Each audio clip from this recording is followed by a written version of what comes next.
Valentin's friends were convinced that he had absolutely everything in life he could possibly desire. However, Valentin wouldn't agree with them. Having achieved everything, deep inside he was feeling empty. Not everyone would be able to cope with a life when nobody seems to love or understand you anymore. I've never been a good person. I've been a businessman, a sportsman. Then there was crime, a rise to power, racketeering, lies, politics, influence.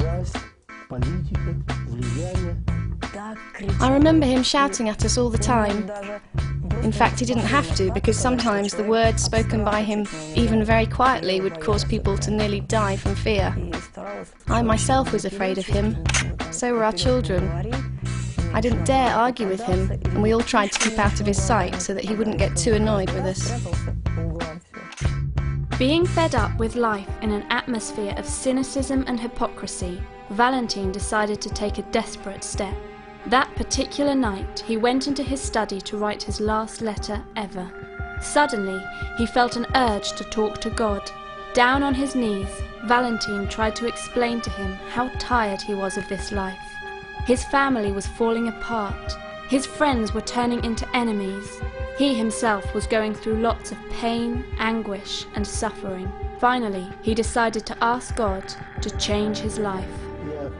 I'm just so grateful to God that He's chosen me, that He set me free from every sin, that He's forgiven my sins.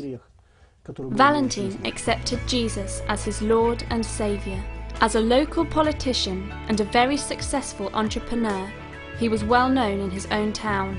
People respected him for the power that he represented, but they were also afraid of him and tried to find his favour. He was now seen as a person and someone who desperately needed the love of God. My first impression of Valentin when he came to our church was that he was a man of great confidence. One could easily tell he had lots of power and wealth. And then I saw him kneeling down before the Lord and receiving Him in his heart.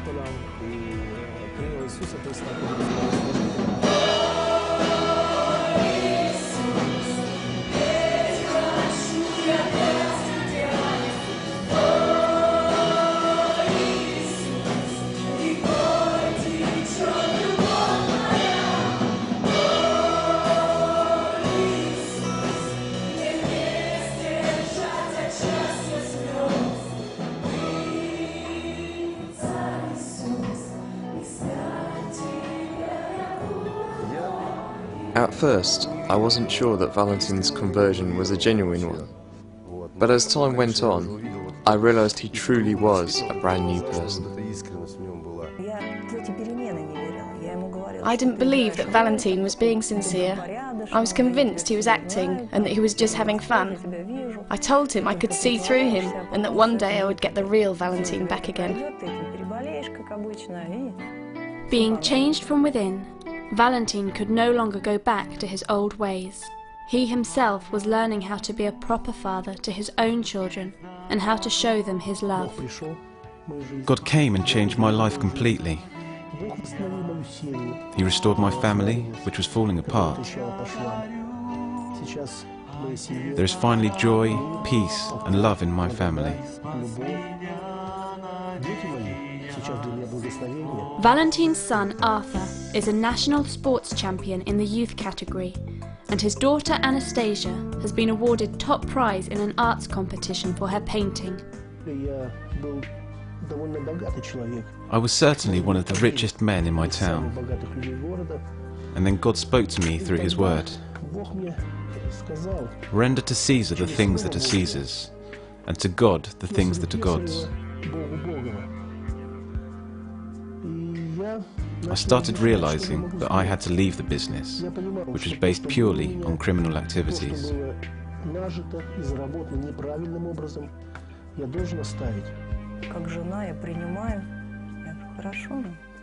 As his wife, I supported Valentin in his decision to quit the business. I told him, "It's between you and God. Do whatever seems best to you." And then we started experiencing financial problems. It was very hard to accept, especially after the luxurious lifestyle we'd led, when you could go anywhere in the world and buy a decent house wherever you wanted. It was really hard. After being the richest man, Valentin became rather poor. Sometimes God allows these things to happen in our lives to see which is more important to us, our own wealth or God himself. And once we've humbled ourselves, God is able to lift us up again. I had no one to trust in for money. I was holding on to the Christ who I'd accepted and known. Every time I'd pray, I'd raise my voice to him and call upon him as a little child. Valentin wasn't in a hurry to make decisions which might affect his whole future. A year later, having completed a course at a Bible school, he was walking with the Lord even more. God showed to me that he wanted me to go back into business. There was a word of prophecy based on Romans chapter 12, where it says, "He who leads, let him lead with diligence." At first I wasn't so sure, as I wanted to go into full-time ministry. But God said, "Go on and be a leader in business." This word touched me, and I chose to obey. Valentin is a very serious businessman, yet he is very approachable. You can always pop round to see him, and he can talk to you about anything. He's willing to help other people. He supports former drug addicts and alcoholics by giving them a chance to work. This compassion and desire to help people demonstrates the nature of Christ himself.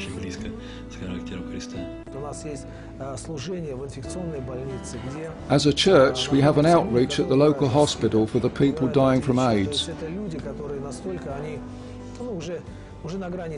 Every month, Valentin donates a certain amount of money so that we can buy them special medication, some food, and little presents.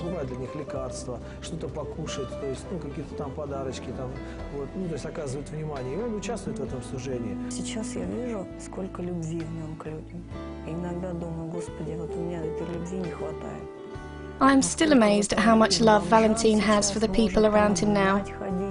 He has the same attitude to the people in the church and the homeless in the street. Valentin cares for everyone whom God has put under his care. The wisdom from God allows him to speak the words of truth and encouragement into their lives. I came to church as a drug addict, and then I met Valentin. Although I was not looking nice and clean, he would hug me and rejoice that I'd decided to follow Jesus. Once I was deeply hurt by someone as a result of a big argument. Afterwards I spoke to Valentin and he shared a few things with me. We both prayed and the problem was completely sorted.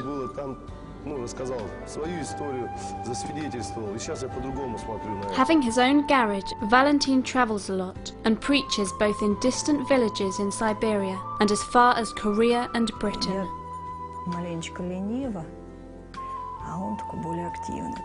He is certainly more determined and active than me.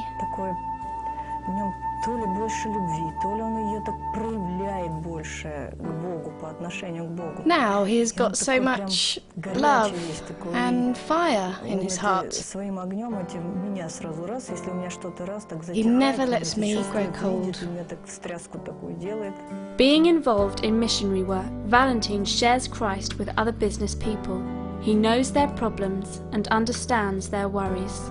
He never stops telling them about how he himself became a Christian. There have been times in my life when I wanted to give up and just forget about everything. Things wouldn't work out for me, or I'd be too tired. But Valentin wouldn't let me give in. He'd say, "If it's not you, then who else?"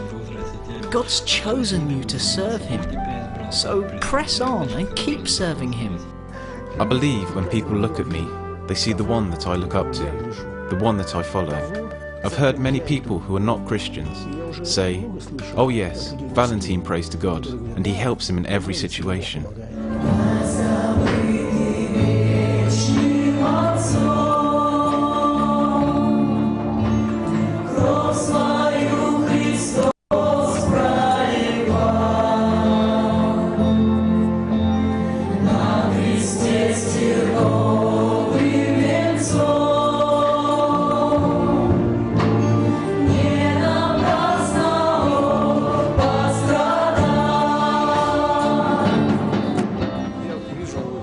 I see Valentin in church every Sunday, and he never ceases to amaze me with his sincerity and his childlike approach to God, his tears during the worship. He has truly fallen in love with God. He never stops sharing the life and love of Jesus with others.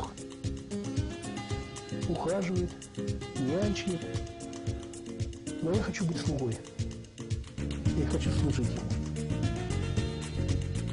Я очень хочу что-то делать для Бога. Очень сильно хочу.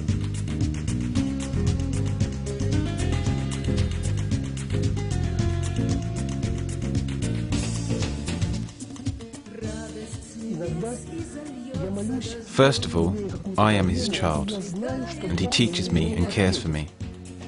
But I also want to be a servant. I want to do much more for him. Sometimes I have problems, and then I pray to God for an answer. The problems are always solved. Occasionally, I subconsciously try to control God by imagining how he would get the problem sorted for me. However, he always does it in a way which I'd never have imagined. He is so wise. His ways can't be comprehended. He keeps surprising me. He's constantly doing wonders in my life, and I have a testimony for every single day of my life. It says in his word that we've defeated the evil one by the blood of the Lamb and the word of our testimony. Today my whole life is based on one revelation. Jesus is Christ. He is my Saviour.